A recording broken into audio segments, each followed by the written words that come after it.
नमस्कार, स्वागत है आप सभी का। मैं हूं आपके साथ भावना नैयर। देश का सबसे भरोसेमंद चैनल डीडी न्यूज पर लेकर हाजिर हूं आपका अपना पसंदीदा शो खबरों का सरपंच न्यूज पंच। इस कार्यक्रम के जरिए हम आप तक पहुंचाते हैं वो खबरें जिन पर रहती है सभी की नजर। लेकिन न्यूज पंच में सिर्फ खबर नहीं होती, बल्कि होती है हर खबर की पूरी पड़ताल, वो भी तथ्यों और आंकड़ों के साथ आपको समझाते हैं खबर का हर एक छोटा बड़ा बिंदु। साथ ही ग्राउंड जीरो पर रहती है अपनी टीम, जिनसे जानते हैं हम छोटी बड़ी हर एक अपडेट। यानी न्यूज पंच में रहती है हर खबर पर पैनी नजर। और आज न्यूज पंच के जरिए जिन खबरों पर न्यूज पंच में रहने वाली है पैनी नजर, सबसे पहले उनका रुख करेंगे टॉप लाइंस में।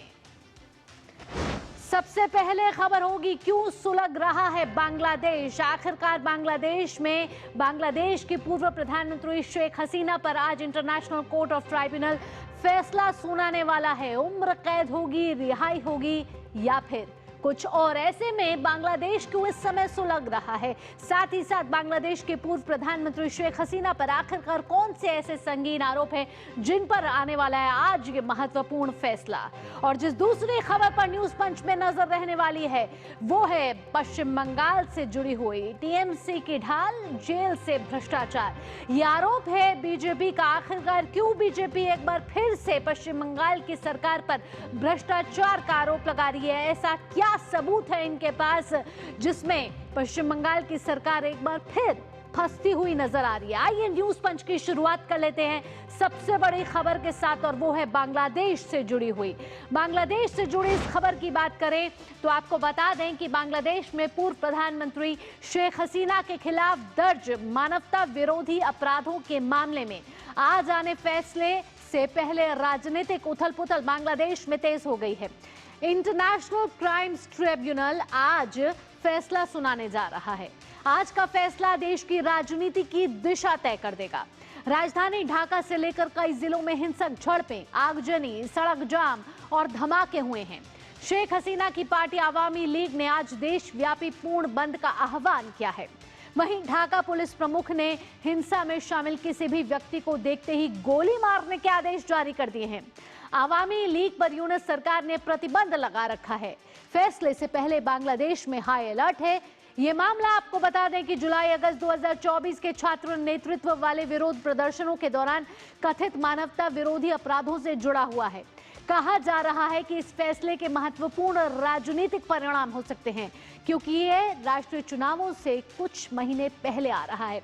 तो कैसे शेख हसीना पर आज ये फैसला उनकी राजनीतिक सफर की दिशा तय करेगा, और आखिरकार बांग्लादेश में इस समय हाई अलर्ट क्यों है, ग्राफिक्स के जरिए आपको बताते हैं कि क्यों इस समय इसमें धड़क रहा है। लेकिन उससे पहले आपको ये तस्वीरों के जरिए बांग्लादेश के ताजा हालात दिखाएं। बांग्लादेश के जो ताजा हालात हैं उस पर साफ तौर पर दिख रहा है कि यूनिट सरकार पर इस समय गुस्सा फूट रहा है। एक तरफ बांग्लादेश धधक रहा है क्योंकि हिंसा प्रदर्शन उग्र हो गए हैं, साथ ही साथ ढाका इस समय हाई अलर्ट पर है। सेना वहां तैनात कर दी गई है और अब कुछ ही समय रह गया है जब शेख हसीना को लेकर एक महत्वपूर्ण फैसला आने वाला है। ये फैसला तय करेगा कि शेख हसीना जो है उनको क्या सजा सुनाई जाती है या फिर उनकी रिहाई होती है, यानी उनका आगे का राजनीतिक सफर कैसा रहेगा और शेख हसीना क्या बांग्लादेश में वापस लौटेंगी या नहीं। ये तमाम सवाल हैं जिस पर आज सवाल आएगा। ये एक और तस्वीरें आप देख रहे हैं कि ढाका में इस समय सेना की तैनाती है, एक तरीके से किले में तब्दील कर दिया गया है। सुरक्षा के यहाँ कड़े बंदोबस्त कर दिए गए हैं। यूनिट सरकार की तरफ से पुलिस की तरफ से ये आदेश है कि अगर किसी ने भी हिंसक प्रदर्शन करने की कोशिश की तो सीधा उन्हें गोली मार दी जाएगी। ऐसे में आवामी लीग जो है, जो कि शेख हसीना की पार्टी है, उसने पूर्ण बंद का आह्वान आज बांग्लादेश में किया है। तो ये महत्वपूर्ण फैसला है जिस पर आज सभी की निगाहें टिकी हैं, दुनिया की निगाहें टिकी हैं कि आखिरकार क्या शेख हसीना बांग्लादेश में वापस आएंगे, क्या उनका राजनीतिक सफर एक बार फिर शुरू हो पाएगा या नहीं। आइए अब आपको ग्राफिक्स में बताते हैं कि किस तरीके से आज बांग्लादेश में हालात है और ये फैसला कितना महत्वपूर्ण रखता है शेख हसीना के लिए। मानवता के विरोध में अपराध का ये मामला है, जिसको लेकर शेख हसीना पर ये मामला चल रहा है। उनकी गैर मौजूदगी में ये सुनवाई हुई है। सुनवाई के बाद ये फैसला सुरक्षित रख लिया गया और फैसला सुरक्षित रखने के बाद आज जो है वो फैसला सुनाया जाना है। और शेख हसीना के 2 सहयोगियों पर भी आज जो फैसला है, क्योंकि इन दोनों पर भी वो जो मानवता विरोधी जो संगठन, छात्र संगठन ने विरोध प्रदर्शन किए थे, उसके बाद उन पर यह मामला दर्ज हुआ था। 5 अगस्त 2024 को शेख हसीना ने बांग्लादेश छोड़ दिया था, जब प्रदर्शन उग्र हो गए थे, जिसके बाद अंतरिम सरकार यूनुस की वहां आई थी। यूनाइटेड नेशंस यानी कि संयुक्त राष्ट्र ने कहा था कि प्रदर्शन के दौरान 1400 लोगों की मौत हुई थी और अभियोजक ने की हिंसा को मृत्युदंड देने की मांग। हसीना की जो मांग की गई है, हसीना के खिलाफ जो मांग की गई है अभियोजन पक्ष की तरफ से, वो मांग की गई है कि हसीना को उम्र कैद नहीं, सीधा सजा सुनाई जाए मृत्युदंड की। साथ ही साथ आपको बता दें कि ढाका समेत अन्य शहरों में सुरक्षा का इस समय कड़े इंतजाम है, क्योंकि हम कल से देख रहे हैं कि ढाका में लगातार हिंसक प्रदर्शन तेज हो रहे हैं। कई बम की घटनाएं भी सामने आई हैं, आगजनी की घटनाएं आई हैं और साथ ही कई इलाकों में सुनाई दी है धमाकों की आवाज और ऐसे में हाई अलर्ट है। आइए अब आपको बताते हैं कि आखिरकार शेख हसीना पे कौन से वो आरोप हैं और किस मामले में ये फैसला आ जाने वाला है।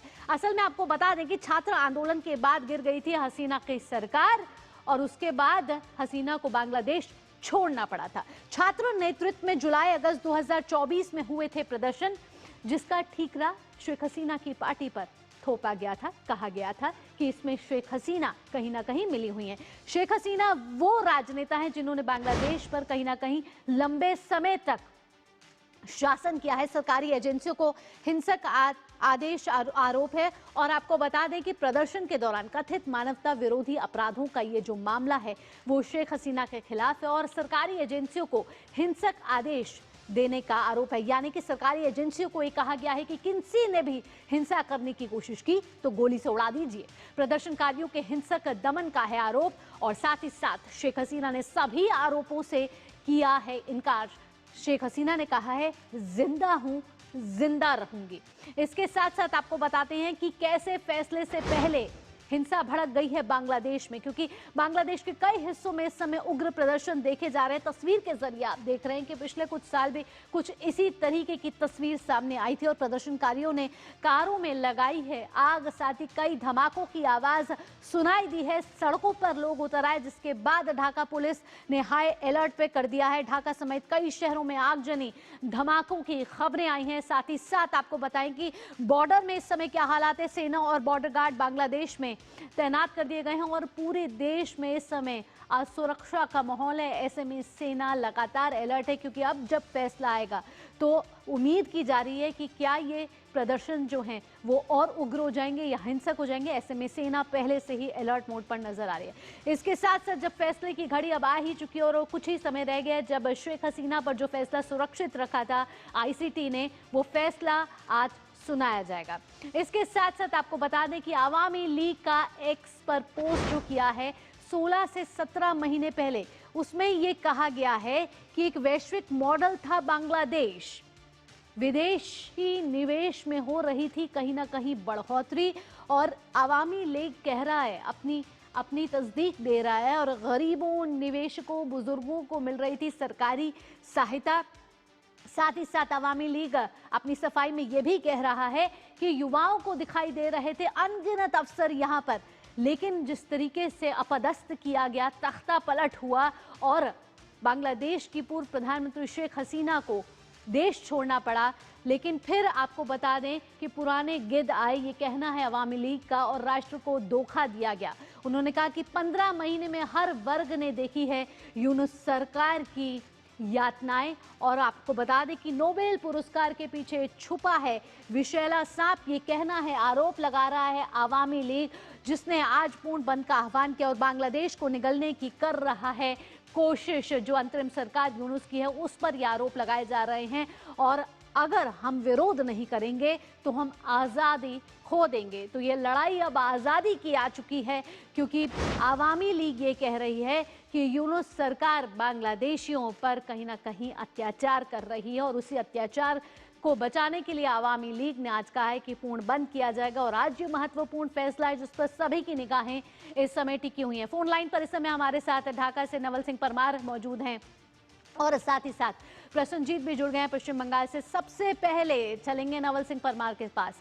नवल, सबसे पहले ये बताइए, ये फैसला कितना महत्वपूर्ण है शेख हसीना के लिए और आखिरकार ये जो फैसला आ रहा है इसके क्या परिणाम भी हो सकते हैं? जी, ये फैसला बहुत ही महत्वपूर्ण रहेगा शेख हसीना के लिए, साथ साथ अवामी लीग पार्टी के लिए और बांग्लादेश के लोगों के लिए, क्योंकि अभी भी बांग्लादेश में अवामी लीग पार्टी बैन है। हालांकि फिर भी अवामी लीग पार्टी के सपोर्टर वर्ग जो है काफी बड़ा है और मैं यहाँ पिछले 2-2.5 साल से हूँ। मेरा ये मानना है कि करीबन सबसे बड़ा सपोर्ट बेस किसी पॉलिटिकल पार्टी का है तो वो अवामी लीग का है। तो लोगों का सिंपैथी जो है शेख हसीना और उनकी पार्टी के प्रति रहेगा, वो जायज है। और आज का जो फैसला आएगा उसकी उसकी जो असर जो है वो दूरगामी होगी बांग्लादेश की पॉलिटिक्स पे। तो महत्वपूर्ण फैसला, और इस समय हमारे साथ विशेष मेहमान भी जुड़ गए हैं। प्रोफेसर संजय भारद्वाज हैं, आप school of international studies JNU से हैं और अंतर्राष्ट्रीय मामलों में एक्सपर्ट हैं। प्रोफेसर संजय, मैं यहाँ आपसे पूछना चाहूंगी, इस फैसले के क्या दूरगामी परिणाम हो सकते हैं? एक तो यह है कि बांग्लादेश इस समय राजनीतिक अस्थिरता से गुजर रहा है, इलेक्शन बड़े पास है ये कहा जा रहा है, और ऐसे में जिस बदहाली से 2024 में जो तस्वीरें आई और अब जो ये फैसला आ रहा है, क्या लग रहा है आपको? देखिए, निश्चित रूप से बांग्लादेश में आज राजनीतिक संकट है और ये बात मान के चलिए कि जो फैसला आईसीटी लेके आना चाह रही है वो किस सरकार के माध्यम से गठित आईसीटी है, ये अपने आप में जिसको लीगल और कॉन्स्टिट्यूशनल क्राइसिस है। मोहम्मद यूनुस की सरकार ना संवैधानिक रूप से किसी भी संविधान के प्रोविजन के माध्यम से सत्ता में नहीं है। उनका काम था, अगर ट्रांजिशन लाना था तो उनका काम था कि तुरंत से चुनाव करा के और लोकतांत्रिक सरकार को सत्ता ट्रांसफर कर देनी चाहिए थी, लेकिन उनके मंसूबे वो है नहीं। आज के दिन जो बांग्लादेश है वो एक खास आइडियोलॉजी और विचार के लोगों के हाथ में है, वो जमात इस्लाम है। और जमात इस्लाम वो है जो पाकिस्तान के विचार में विश्वास करती है और पाकिस्तान के इशारों पर आज के दिन काम कर रही है। तो मान के चलिए कि एक जो सबसे बड़ी लोकतंत्र की आवाज रही, जिन्होंने 1971 की एक बड़ी लड़ाई लड़ी उस पाकिस्तान के खिलाफ जो बांग्लादेशी मुसलमानों के साथ दोगला व्यवहार करते थे, उनको सेकंड क्लास मुस्लिम मानते थे, उनके खिलाफ खड़े होकर अवामी लीग ने आजादी दिलाई और एक लोकतांत्रिक सेकुलर डेमोक्रेटिक सरकार स्थापित की और उसी परंपरा को शेख हसीना आगे बढ़ा रही थी। आपने बड़े अच्छे डेटा दिखाए कि इकोनॉमिकली जिस तरीके से इकोनॉमिक ग्रोथ हो रहा था बांग्लादेश में, बांग्लादेश एक लीस्ट डेवलपिंग कंट्री से डेवलपिंग कंट्रीज की श्रेणी में आ रहा था और साथ ही साथ जो ह्यूमन डेवलपमेंट इंडेक्स है, कितने अच्छे इंडेक्स बढ़ रहे थे। तो बांग्लादेश का जो एक विकास की जो द्रुत गति थी उसको इन्होंने कट्टरपंथियों ने रोक दिया और बांग्लादेश को बेसिकली पाकिस्तान के रास्ते पर धकेलने के लिए मजबूर कर रहे हैं। तो ये बात मान के चलिए कि अगर कोई भी परिणाम, देखिए पहली बात तो कि जो परिणाम आएगा, निर्णय आएगा, उसकी कोई लीगल कॉन्स्टिट्यूशनल लेजिटिमेसी नहीं रहेगी, क्योंकि वो इलेक्टेड गवर्नमेंट के द्वारा गठित नहीं है। वो एक खास सिंडिकेट के लोगों ने, जिन्होंने पूरे इंस्टीट्यूशन को हाईजैक कर रखा है, उनके द्वारा एक ये वर्डिक्ट होगा और ये वर्डिक्ट का इसका कोई सैंक्टिटी नहीं रहेगा। दूसरी बात कि आज भी अगर बांग्लादेश में फ्री और फेयर इलेक्शन होते हैं तो मान के चलिए कि अवामी लीग को अभी भी एक बड़ा बहुमत मिलेगा, क्योंकि कभी भी अवामी लीग एक ऐसी राजनीतिक दल है बांग्लादेश में जिसका एक पैन बांग्लादेश प्रेजेंस है। लेकिन मुझे लगता है कि मंसूबा जो मोहम्मद यूनुस का है वो कभी भी वो कोई पद को छोड़ना नहीं चाहते। वो जब ग्रामीण बैंक के सीईओ थे तभी भी पद नहीं छोड़ना चाहते थे, यही कंटेंशन का कारण था शेख हसीना से। आज भी वो अपनी स्थिति को, अपनी इंटरिम गवर्नमेंट और अपने प्रधानमंत्री जो एडवाइजर है उसको छोड़ना नहीं चाहते और वो कोशिश कर रहे हैं कि ऐसी स्थिति बांग्लादेश में पैदा हो जाए जिससे कि चुनाव ना कराना पड़े, जो दबाव पड़ रहा है बीएनपी की तरफ से और बाकी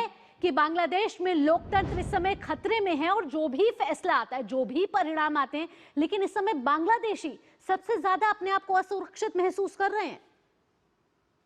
निश्चित रूप से देखिए, लॉ एंड ऑर्डर का कहीं कोई नहीं है, लोग अपनी खुद सुरक्षा कर रहे हैं और लोकतंत्र निश्चित रूप से खतरे में। इन्होंने जो लोकतांत्रिक सरकार है उसको हटा के और एक तरीके से इंटरिम, जिसका कोई कॉन्स्टिट्यूशनल प्रोविजन नहीं है, उसको बिठा दिया गया। और जो भी एडवाइजर है आज के दिन, ये बात मान के चलेगी, सब जमात इस्लाम के काडर है। वो जमात इस्लाम जब बीएनपी के साथ सत्ता में 2001 से 2006 के बीच में, उस वक्त वो उन्होंने सर्विसेज दी थी, उनको अभी रिवार्ड दिया गया है। और जितने भी आप मान के चलिए सेक्रेटरीज बनाए हुए हुए हैं या वाइस चांसलर्स बनाए हुए हैं या जो डीसीपी डीसी बनाए गए हैं, वो सब जमात इस्लाम के काडर है। बांग्लादेश पूरा का पूरा पाकिस्तान ने हथियार लिया है और वो बंगाली जो जनता है जो सेकुलर डेमोक्रेटिक है, देखिए मुस्लिम भी वहां लिबरल डेमोक्रेटिक सेकुलर रहे, उन्होंने 1971 की आजादी की लड़ाई लड़ी थी, उनको दबाया जा रहा है, उनकी आवाज को दबाने का प्रयास कर रहा है। लेकिन ये बात मैं बता रहा हूं कि यही बंगाली लोग इनको मुंह तोड़ जवाब देंगे और उनको फिर खदेड़ेंगे, जैसे 1971 में पाकिस्तान को खदेड़ा। और बीच बीच में जब जब वहां पे लोकतंत्र को खतरा आया तब तब वहां पे मूवमेंट हुआ, जामदानी मूवमेंट हुआ 1989 में, उसके बाद शाहबाग मूवमेंट हुआ और अब फिर से एक बड़ा मूवमेंट होगा जो एक कट्टरपंथी निरंकुश ताकतें तो हैं आप जो कयास लगा रहे हैं एक बड़ी क्रांति आने वाली है बांग्लादेश में। लेकिन जब शेख हसीना के फैसले पर सभी की निगाहें इस समय टिकी हुई है प्रोफेसर संजय, तो शेख हसीना के पास जो भी फैसला आता है उसके बाद कानूनी तौर पर उनके पास क्या विकल्प बचेंगे? देखिए, ये बात मान के चलिए कि शेख हसीना बहुत सुरक्षित है। उसका सुरक्षित होने का कारण ये है कि एक बहुत बड़ा मांसपेश जो बांग्लादेश में बैठा है वो शेख हसीना के साथ है आज भी, और कभी भी किसी भी स्थिति में कोई भी चुनाव हुआ है अवामी लीग को 38 से 40% तक वोटिंग हुआ है। तो आप मान के चलिए कि एक बहुत बड़ा तबका है जो बांग्लादेश में बैठा हुआ है, वो अवामी लीग के विचार में विश्वास करता है, शेख हसीना के विचार में, और जिसके साथ में जनमत है, जिसके पास पॉपुलर सपोर्ट है, उसका कोई इस तरीके के वर्डिक्ट जो है जो बिल्कुल संकुचित मानसिकता के माध्यम से उस वर्डिक्ट को, और आईसीटी का में लोग जो बैठाए हैं, जो जस्टिस बैठाए हैं, वो किसके इलेक्टेड है, वो मोहम्मद यूनुस के माध्यम से जो एक सिंडिकेट बनी हुई उन्होंने बिठाए हुए हैं। तो मान के चलिए कि एक तरफा है और बिल्कुल बायस्ड वो है। और जो वायलेंस मैं आप कह रहा हूं, जमात इस्लाम आज के दिन जो बात कर रही है वो 1400 लोगों की ट्रायल की बात कर रही है, वो 30 लाख लोग जो 1971 में मारे गए थे उन पे उनका ट्रायल कहां चला गया? जब शेख हसीना ट्रायल कर रही थी और जमात इस्लाम को बैन किया गया था, कट्टरपंथियों को वहां से उखाड़ा था, तभी तो ये स्थितियां पैदा कर दी। और इसमें कुछ और दूसरी एक्सटर्नल ताकतें वो आज रिग्रेट कर रही हैं। आज स्टूडेंट कम्युनिटी भी बांग्लादेश में रिग्रेट कर रहा है, क्योंकि स्टूडेंट जो वहां पर मोटे तो ये एक तौर पे बड़ा इतिहास है कहीं ना कहीं प्रोफेसर संजय, जो चलता आ रहा है और जिसकी आग आज भी कहीं ना कहीं सुलग रही है। आज देखना होगा कि क्या फैसला आता है। यहाँ प्रसन्नजीत हमारे साथ जुड़े हुए हैं पश्चिम बंगाल से। प्रसन्नजीत, इस समय हम देखें तो सेना सतर्क मोड पर है, सीमाओं पर इस समय सेना किस तरीके से सतर्क मोड पर है, क्योंकि फैसले पर सभी की निगाहें टिकी हुई हैं, और बंगाल में इस समय क्या माहौल है? देखिए भावना, पहले एक बात बता दूं प्रोफेसर साहब, ये आईसीटी का क्या क्या दुर्दशा है कि पहले से ही हम लोग मान लिए हैं कि आईसीटी थोड़ी देर बाद जो फैसला देने वाले हैं वो फैसला शेख हसीना के खिलाफ जा रहा है, चाहे हो मृत्युदंड हो, चाहे हो लाइफर हो, जो भी हो, हम मान ही लिए हैं कि वो शेख हसीना के खिलाफ जा रहा है। तो इस आईसीटी का ऐसा ही दुर्दशा है। हम जो भी आलोचना कर रहे हैं, आलोचना ऐसा सोच कर रहे हैं कि वो आवामी लीग के खिलाफ, हसीना के खिलाफ जाने वाले हैं। तो ये पकड़ के चल रहे हैं हम लोग। मतलब ये दुर्दशा है आईसीटी का बांग्लादेश में। फिलहाल अगर बांग्लादेश की हम बात करें तो काफी खतरनाक स्थिति है। मैं 3-4 आवामी लीग की जो मिडिल लेवल की वर्कर्स है उन लोगों से सुबह से बात कर रहा हूँ जी। काफी छुपे हुए तरीके से हम आपको रोकना चाहेंगे। बांग्लादेश के इस फैसले पर सभी की निगाहें हैं, साथ ही साथ प्रोफेसर संजय आपका भी और नवल आपका भी। लेकिन एक बड़ी खबर यहाँ सऊदी अरब से जुड़ी हुई आ रही है। ये आपको बता देते हैं कि सऊदी अरब के मदीना में एक बड़ा सड़क हादसा हुआ है। मक्का से मदीना जा रही बस टैंकर से टकरा गई है, और आपको बता दें कि इस हादसे में भारतीय तीर्थ यात्रियों की बस भीषण हादसे का हुई है शिकार। तो मक्का से मदीना जा रही बस टैंकर से टकराई है, और इस दर्दनाक हादसे में भारतीय तीर्थ यात्रियों की यह बस थी जो इस भीषण हादसे का शिकार हुई है। विदेश मंत्री डॉक्टर एस जयशंकर ने इस दर्दनाक हादसे पर शोक जताया है। कहा है कि मदीना में भारतीय नागरिकों के साथ हुई दुर्घटना पर गहरा दुख है, और साथ ही साथ शोक संतप्त परिवारों के प्रति भारत सरकार की गहरी संवेदना है। साथ ही वो कह रहे हैं कि घायलों के शीघ्र स्वस्थ होने की प्रार्थना करता हूं। जेद्दा स्थित वाणिज्य दूतावास द्वारा जा रही पूरी सहायता भारत सरकार ने कहा है सऊदी अरब से ये बड़ी खबर, जहां मदीना में एक बड़ा सड़क हादसा, एक बस जो भारतीय तीर्थ यात्रियों से भरी हुई थी वो बस इस हादसे का शिकार हुई है और विदेश मंत्रालय की तरफ से प्रतिक्रिया भी आई। अक्षय डोंगरे हमारे साथ यहाँ जुड़ गए हैं। अक्षय, क्या कुछ खबर है कि कितने ये इस बस में सवार थे तीर्थयात्री और कितनों के हताहत होने की खबर है? देखिए, इस वक्त अगर बात की जाए, ये जो हादसा हुआ है जो जिसमें भारतीय तीर्थयात्री शामिल थे, उसकी अगर बात की जाए तो उसमें काफ़ी बड़ी संख्या में तीर्थयात्री अक्सर ऐसी बसों में ट्रैवल करते हैं और इसमें कहीं ना कहीं 40 से 60 तकरीबन लोग, ये बसें जो होती है इसमें 40 से 60 के करीब पैसेंजर्स होते हैं। तो इन्हीं ये बसेस अक्सर मक्का से मदीना और टू एंड फ्रो करते रहती है। लेकिन अब ये जो हादसा हुआ है ये काफ़ी भीषण हुआ, जैसे कि आप बता रहे हैं कि ये टैंकर से एक तरह से कोलिजन हुआ, जिसके बाद एक बड़ा हादसा हुआ है और इसमें बताया जा रहा है कि तकरीबन 40 से ज़्यादा लोगों के हताहत होने की खबर आ रही है। अगर लेकिन बात की जाए जो एफर्ट्स इस वक्त एम्बेसी द्वारा लिए जा रहे हैं जेद्दा में, उन्होंने एक हॉटलाइन सेटअप की है, उन्होंने बाकी एक कंट्रोल रूम सेटअप किया है जो 24/7 काम कर रहा है। इसमें इस वक्त जो सबसे बड़ी जो फोकस इस वक्त जो है वो ये है कि लोगों को मदद मुहैया कराई जाए, क्योंकि लाखों की संख्या में लोग भारत से मक्का मदीना जाते हैं तीर्थ के लिए, जैसे कि आपने बताया। तो एक लोगों के मन में बहुत बड़ा डर है कि क्या उनके परिवारजन इस हादसे का शिकार हुए हैं। तो इस बात को लेकर एक बहुत पैनिक की स्थिति है। जारी किया गया है अक्षय, और क्या साथ ही साथ हादसे के कारणों का कुछ पता चला है? जी, अब हादसे के कारण जैसे कि आपने बताया कि जैसे हम बता रहे हैं कि कोलिजन टैंकर के साथ हुआ है, उसके बाद ये हादसा हुआ है।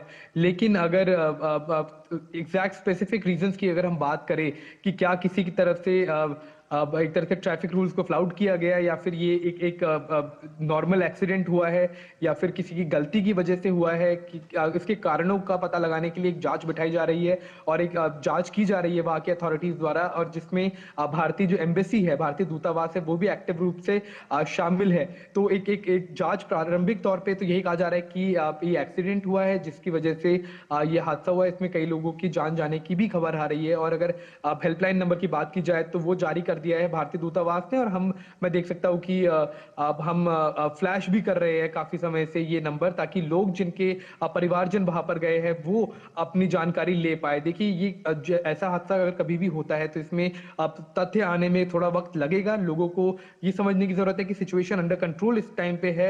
ये एक सड़क हादसा हुआ है। भारतीय सरकार की तरफ से, विदेश सरकार की तरफ से भी, विदेश मंत्रालय की तरफ से भी एक प्रतिक्रिया आई है। साथ ही साथ भारत सरकार किस तरीके की मदद यहां पहुंचा रहा है? देखिए, सबसे पहली मदद जो करनी थी वो यही था कि एक एक्टिवली एक रूम सेटअप किया जाए, हेल्पलाइन नंबर सेटअप की जाए, क्योंकि जो लाखों करोड़ों जो परिवारजन है जिनके घर वाले इस वक्त तीर्थ के लिए मक्का मदीना की यात्रा कर रहे हैं, उनके मन में सबसे बड़ा डर ये होगा कि क्या उनके रिश्तेदार इसमें इस हादसे का शिकार हुए हैं, क्या इसमें शामिल थे, या फिर क्या किस कारण की वजह से ये हादसा हुआ है। तो इस बात को लेकर सभी लोगों के मन में जो डर है उसको सबसे पहले ठीक करने के लिए, उसको कहीं ना कहीं आप लोगों को एक अश्योरेंस देने के लिए हेल्पलाइन नंबर सेटअप किया गया है। और जो अब जिन लोगों के घायल होने की खबरें आ रही है, उन लोगों के लिए जो भी सबसे अच्छा स्वास्थ्य इंतजाम किए जा सकते हैं वो किए जाएंगे। वहाँ की सरकार और एम्बेसी दोनों साथ मिलकर ये इंतजाम करेंगे। लेकिन जिन लोगों की अनफॉर्चुनेटली वहां पर डेथ हुई है इस इंसिडेंट में, उनके मॉर्टल रिमेन्स जो है उनको भारत लाने की तैयारी भी भारत सरकार निश्चित तौर पर करेगा। तो सबसे पहले लोगों को ये पहले आइडेंटिफिकेशन का भी काम किया जाएगा कि किन लोगों की इसमें मृत्यु हुई है, कौन लोग इसमें घायल हुए हैं। जो घायल है उनको स्वास्थ्य सुविधाएं मुहैया की जाए, और जिन लोगों की मृत्यु हुई है उनके जो मॉर्टल रिमेन्स है, यानी कि इनके जो एक तरह से उनके जो शव है उनको वापस लाने की तैयारी अब उनको भारत जल्द से जल्द लाकर उनकी अंतिम क्रिया यहाँ पर की जाए, ताकि उसकी तैयारी एक तरह से की जा रही है, उसके अरेंजमेंट किए जा रहे हैं। तो सबसे पहले ये जो पैनिक की स्थिति है इसको ठीक करने के लिए ये हेल्पलाइन काफी एक तरह से कारगर साबित होने वाली है। इसके साथ साथ हम अपने टेलीविजन स्क्रीन पर लगातार वो हेल्पलाइन नंबर और कंट्रोल रूम नंबर जो है वो ब्रॉडकास्ट कर रहे हैं। इसके साथ अक्षय आपसे ये भी पूछना चाहेंगे कि कहा जा रहा है कि ज्यादातर जो भारतीय नागरिक इस बस में सवार थे वो हैदराबाद के रहने वाले थे, और कौन कौन किस किस राज्य से ये भारतीय नागरिक थे, क्या कोई जानकारी अभी तक हासिल हो पाई है? देखिए, ये थोड़ा जल्दी होगा अब इसकी एक तरह से पुष्टि कर पाना, क्योंकि इस तरह की स्थिति में देखिए सबसे पहली चीज यही रहती है कि हमें किसी भी तरह के फॉल्स नैरेटिव या फिर फेक न्यूज से बचना होगा, और उसके बाद ही अब जैसे ही पुष्टि होती है एक आधिकारिक तौर पर, जब वहां की एम्बेसी एक तरह से एक लिस्ट जारी करती है, हम उसी के बाद ही पुष्टि कर अच्छा, पाएंगे। यहाँ क्योंकि आपको हम रोकना चाहेंगे, दुबई से हमारे साथ हमारे संवाददाता देवी भी जुड़ गए हैं। यहाँ आपसे पूछना चाहेंगे कि अभी क्या वहाँ हालात हैं, और साथ ही साथ घायलों को कौन सा अस्पताल में यहाँ पहुंचाया जा रहा है?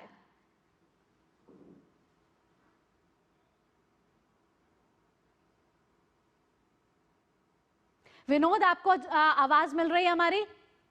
Hello, hi studio. Hi, this is Vinod Kumar reporting from Dubai on the incident that happened in Makkah.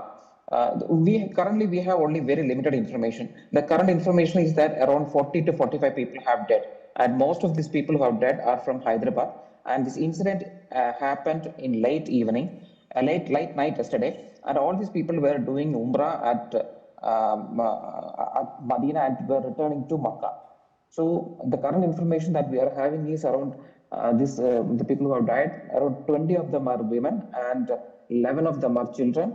And this incident happened after this bus collided with a tanker, and instantaneously it got into a carnage.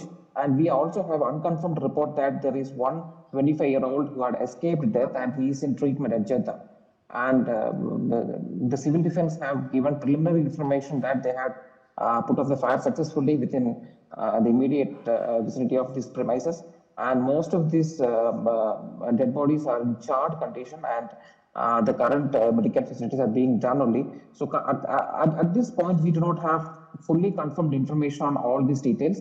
The Ministry of External Affairs will be shortly issuing an official statement regarding this, which will have the names and other details, and we can run this. We will get further details only after the official information from the mission in Riyadh, Consulate General in Jeddah, and the Ministry of External Affairs coordinately give a proper statement. Meanwhile, the Consulate General in Jeddah had issued a helpline number to which all the relatives can directly contact and check up with them.